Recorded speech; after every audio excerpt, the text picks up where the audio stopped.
sempre esqueço do microfone. Agora, por que eu não consigo entender, mas eu sempre esqueço.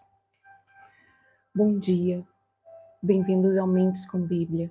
Todos os dias, 7h30, horário de Portugal, nós estaremos aqui na presença do Senhor, olhando para a palavra dEle, buscando nele a nossa esperança para este dia, que é o dia mais importante das nossas vidas. Então, nós finalizamos ontem o livro de Esdras, finalizamos ontem o estudo, o aprofundamento sobre o levantar o altar e reconstruir o templo. Reconstruir o templo do Senhor que está no nosso interior. Reconstruir a essência, a nossa identidade, que foi lá moldada pelas mãos do nosso Deus. Quando nós voltamos para Ele verdadeiramente, quando nós tiramos todas as nossas escamas dos olhos, e o próprio Deus faz isso conosco, nós então começamos a olhar para os olhos do nosso Jesus. Então nós começamos a entender quem verdadeiramente nós somos, qual é a nossa identidade, qual é o nosso propósito aqui nessa terra. Então nós finalizamos ali com Esdras, com a reconstrução do templo, e agora nós vamos iniciar em Neemias, o livro de Neemias, que é na sequência de Esdras, que é um livro que eu amo, porque Neemias vai nos mostrar como que as adversidades, elas vão nos confrontando, e se nós não estivermos certos do que Deus nos falou, se nós não estivermos certos daquilo que Deus plantou no nosso coração, nós vamos sucumbir às nossas aflições, nós vamos sucumbir às opressões que as situações vão nos trazendo para nos tirarem do propósito que vem do nosso Deus. Aquilo que Ele plantou lá no nosso ser, no nosso íntimo. As palavras que Ele já proferiu ao nosso respeito, as palavras que Ele já escreveu ao nosso respeito. Se nós não estivermos firmes, olhando para os olhos dele, nós vamos sair e nós vamos deixar abordar, finalizar propósitos, finalizar aquilo que o Senhor já tinha construído para nós, já tinha direcionado ao nosso coração. Mas as adversidades foram mais fortes do que a nossa fé neste Deus. Então eu quero orar para nós começarmos, e aí nós vamos contextualizar um pouquinho mais sobre quem é Neemias, o porquê que Neemias foi parar lá em Jerusalém, qual é o propósito disso, o que ele foi fazer lá em Jerusalém, dentro daquele contexto ali de reconstrução da terra, reconstrução do templo, reconstrução da cidade, né? O retorno do povo judeu ali para sua terra depois de 70 anos de cativeiro na Babilônia. Esdras foi depois da primeira expedição de Zorobabel. Esdras chegou em Jerusalém 80 anos, aproximadamente 80 anos depois de Zorobabel e Jeshua, que era o sumo sacerdote. E depois Esdras chegou 13 anos, em torno de 13 anos após. Neemias chegou em torno de 13 anos após Esdras. E Neemias vem agora para reconstruir os muros. Então o altar do Senhor foi levantado, o fogo foi, né, a chama começou a reinar novamente. O templo foi reconstruído, a adoração a este Deus começou a reinar novamente. Então Esdras veio com as instruções de como nós devemos andar, como manter esse fogo aceso. Então Neemias agora ele vem para nos fazer entender como que nós devemos fechar as brechas no muro, né?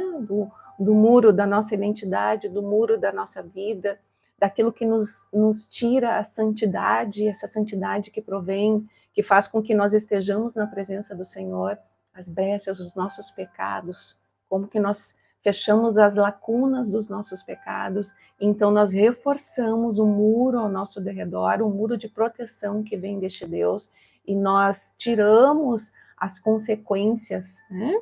Vamos diminuindo cada vez mais as consequências do pecado, porque cada vez mais nós vamos pecar menos. Cada vez que nós pecamos, o Senhor, Ele vem todos os dias com as suas misericórdias e todos os dias Ele nos perdoa. Mas os nossos pecados, eles geram consequências. E consequências muitas vezes que são difíceis de carregar. Então, que nós possamos ter a sabedoria que vem deste Deus, o discernimento que vem desse Deus e o conhecimento que vem que nós recebemos diante da leitura da palavra dele, do entendimento da palavra dele. Então, nós vamos ter passos mais firmes na nossa jornada aqui nessa terra. Mas vamos orar então, que eu vou falar mais um pouquinho sobre Neemias. Quem era Neemias? Senhor, nós te agradecemos, ó Deus, por esse tempo. Eu te agradeço, meu Senhor, pela oportunidade de estar na presença da tua palavra, que é viva, que é edificante, que é fortalecedora, Senhor, que nos supre, que é o nosso alimento deste dia, Senhor. Hoje é o dia mais importante das nossas vidas. Hoje é o dia que nós decidimos estar na tua presença, decidimos olhar para a tua face, Senhor, e entender que nós somos falhos, somos pecadores e que sem a tua ajuda nós não somos nada, Senhor. Nós necessitamos da tua ajuda, necessitamos do teu Santo Espírito.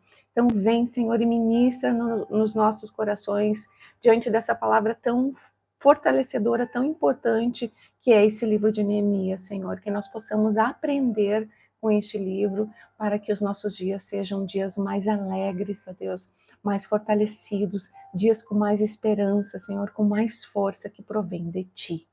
Em nome de Jesus, Espírito de Deus, se conosco neste tempo. Em nome de Jesus, e nos ajuda. Amém.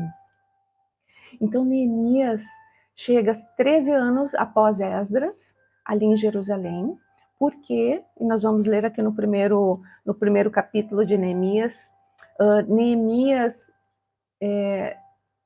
o contexto ali, após Neemias, nós vamos ler também Esther.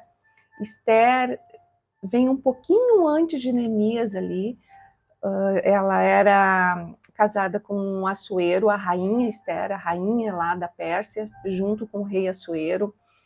Neemias vem dentro de um contexto onde o filho de Assuero, Esdras também está dentro desse contexto, o Artaxerxes I, libera Esdras para ir para Jerusalém, e logo após 13 anos após, no 20º ano do reinado de Artaxerxes I, que era o filho de Assuero, então chega a Jerusalém Neemias, que vem para reconstruir os muros, e Neemias era o copeiro do rei, e de copeiro do rei ele se tornou posteriormente o governador de Israel, o governador ali de toda aquela terra, em função de um avanço, né, que ele em função de ter ouvido, na verdade, a voz de Deus. Independente de todas as adversidades que nós vamos ler aqui nesse livro, ele continuou firme, ouvindo a voz de Deus. Firme, aquela primeira palavra lá que Deus o deu quando ele estava em jejum e oração pelo povo de Judá, chorando, clamando pelos muros derrubados da cidade dele. Neemias possivelmente pode ter nascido ali no cativeiro, durante o cativeiro, mas o amor por aquela terra, o amor a Deus, estava, a chama do Senhor estava forte, queimando nele, e ele queimava, ele clamava pelo seu povo. Então vamos começar a ler. Capítulo 1, de Neemias. Essas são as memórias de Neemias, filho de Acalias. A preocupação de Neemias com Jerusalém. Isso aconteceu 446 anos antes de Cristo, certo? No mês de Quisleu, no 20º ano do reinado do rei Artaxerxes, eu estava na fortaleza de Sussã. Hanani, um dos meus irmãos, veio me visitar com alguns homens que haviam chegado de Judá. Perguntei-lhes a respeito dos judeus que haviam regressado do cativeiro e da situação em Jerusalém. Eles responderam: as coisas não vão bem para os que regressaram à província de Judá. Eles estão passando por dificuldades e humilhações. O muro de Jerusalém foi derrubado e suas portas foram destruídas pelo fogo. Quando ouvi isso, sentei-me e chorei. Durante alguns dias lamentei, jejuei e orei ao Deus dos céus. Então disse: Ó Senhor, Deus dos céus, Deus grande e temível, que guardas tua aliança de amor leal para com os que te amam e obedecem a teus mandamentos. Ouve minha oração. Olha do alto e vê que oro noite e dia por teu povo, Israel. Quando nós estamos em oração ao Senhor por causas justas, o Senhor ele está sempre nos ouvindo, né? Quando nós oramos por um irmão, quando nós oramos por um filho, quando nós oramos para reconstrução, restauração da nossa família, quando nós oramos ao Senhor e as nossas vontades, aquilo que está no nosso coração, fecham com aquilo que Deus quer ao nosso respeito e ao respeito do contexto onde nós vivemos, onde nós fomos inseridos pelo próprio Deus. Porque você já parou para pensar o porquê que você se encontra na sua família? O porquê que você se encontra ali dentro daquele contexto? Por que você nasceu filho do seu pai, filho da sua mãe, irmão ali dos seus irmãos, das suas irmãs? O Senhor, aquele que detém a vida, ele nos colocou, ele nos plantou no lugar onde nós deveríamos estar, onde nós deveríamos ter nascido. Então, quando nós buscamos entender o propósito da nossa vida gerado ali, aonde nós nascemos e posteriormente gerado no avanço que nós vamos dando às nossas vidas, que Deus vai nos instruindo, então nós vamos entendendo cada vez mais aquilo que está escrito a nosso respeito lá no livro do nosso Deus. E aqui nesse contexto, Neemias estava chorando, clamando pelo seu povo, né? Porque ele continuava ali na Babilônia, ele estava numa ótima condição na Babilônia, ele era o copeiro do rei, então possivelmente ele tinha ali benefícios, ele tinha uma mesa cheia de manjares, ele tinha um bom quarto para ele dormir, uma boa casa, né? Ou ali morava no palácio mesmo, estava cercado de riquezas, mas ele continuava de uma certa forma sendo cativo ali naquela terra, porque é a terra de origem dele, né, onde o templo, a adoração, naquele contexto, todos os judeus, quando iam fazer as suas orações a Deus, eles se voltavam para o templo, para o local do templo, certo? Porque Deus, naquele momento, naquele contexto histórico, Deus estava ali no templo, a figura divina estava ali no templo, através do templo. Hoje, depois de Jesus Cristo, quando o sangue do nosso Jesus, o sangue real precioso dele foi derramado, então agora o templo está no nosso interior. Como fala a palavra lá em... Agora não vou lembrar, mas fala exatamente o seguinte: nós agora vivemos e adoramos a esse Deus em espírito e em verdade. Jesus falou isso para a samaritana, e depois tem um outro livro lá que eu não tá vindo a minha memória, deu um branco. Oxe, peraí que eu sou teimosa.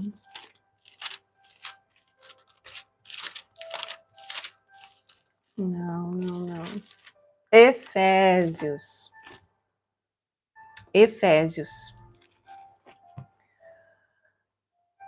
Então, em espírito e em verdade, nós adoramos a esse Deus. Nós estamos em espírito e em verdade porque o templo está em nós.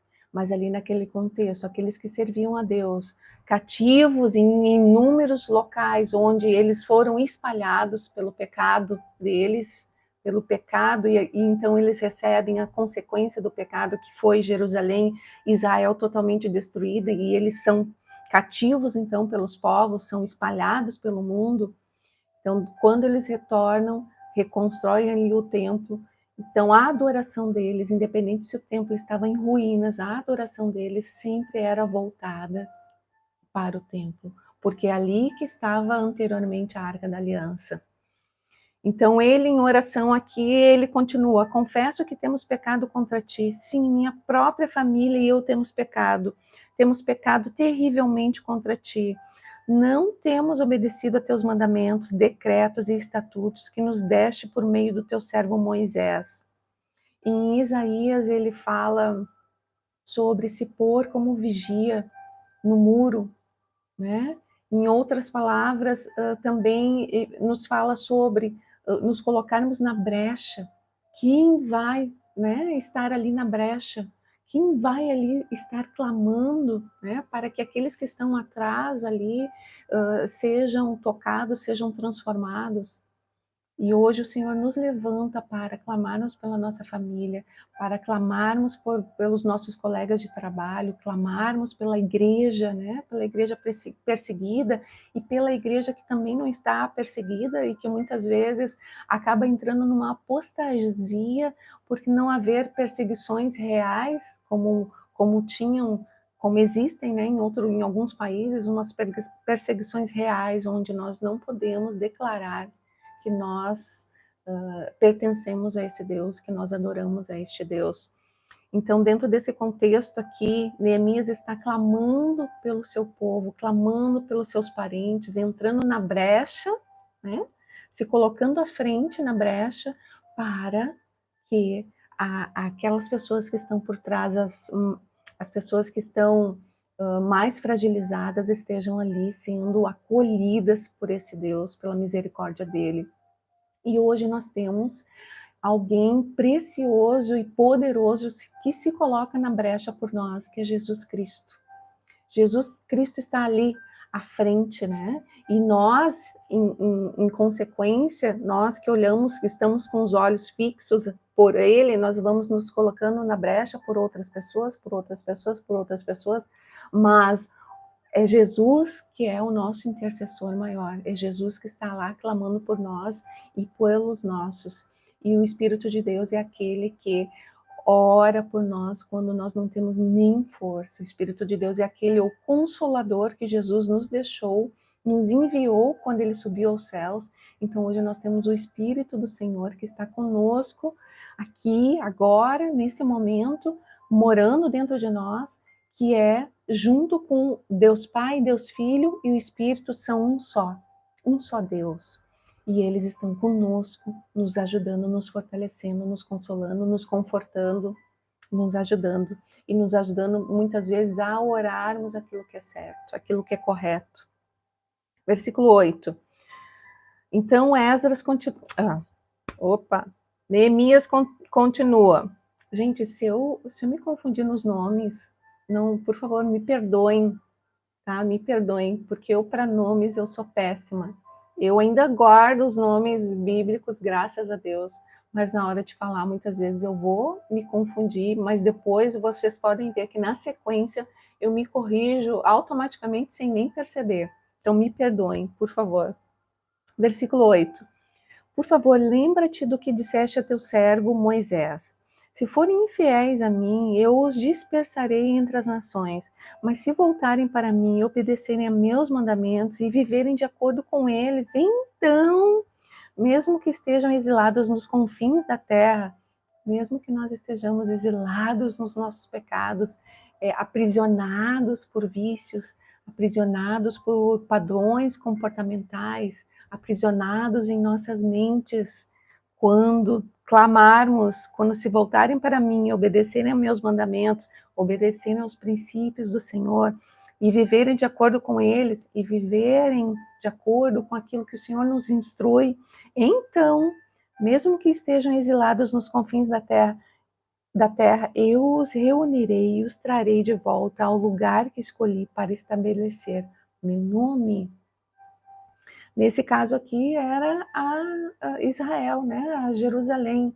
No nosso caso é uma eternidade com o nosso Deus. No nosso caso é espiritualmente já fazemos parte do aprisco, já fazemos parte do rebanho das ovelhas de Cristo, daqueles onde Ele cuida. E conforme a palavra dele, ele deixa as 99, aquelas que estão andando na direção dele, para ir buscar uma ovelhinha que se dispersou. Então, o bom pastor, ele vai e ele nos resgata e nos traz novamente e nos acolhe novamente no contexto, como povo dele.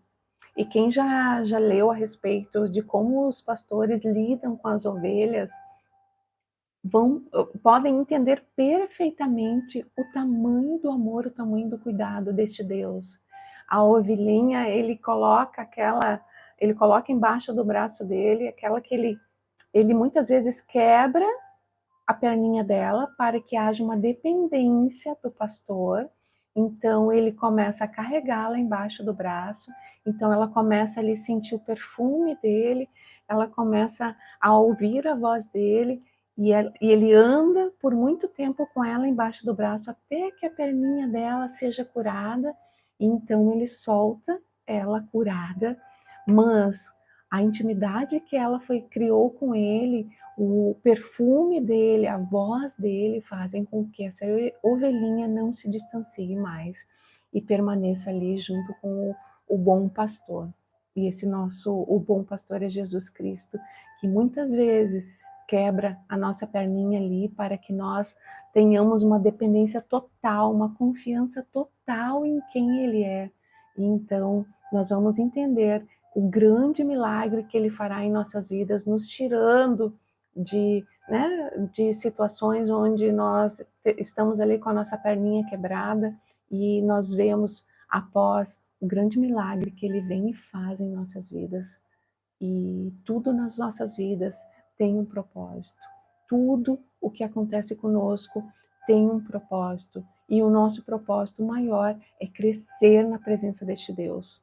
Por mais difícil que esteja o seu dia, por mais difícil que esteja o seu contexto, se nós voltarmos os nossos olhos para Cristo, nós vamos ter ali a vitória já é concedida, a vitória já foi declarada ao nosso respeito, ao respeito da nossa vida. Nós só precisamos avançar, nós só precisamos seguir e estar atentos à voz do nosso pastor. E ele fala conosco, fala em todo o tempo, através do Espírito dele. Versículo 10, vamos mais um pouquinho. O povo que tu resgataste com teu grande poder e com tua forte mão é teu servo, Senhor. Aqui Neemias clamando pelo povo. Ó Senhor, por favor, ouve a oração deste teu servo. Ouve as orações de teus servos que se agradam em te honrar. Peço que me concedas êxito sobre o que o... Peço que me concedas êxito hoje e que o rei me seja favorável. Nesse tempo eu era copeiro do rei. Então ele finaliza esse capítulo dizendo: nesse tempo eu era copeiro do rei.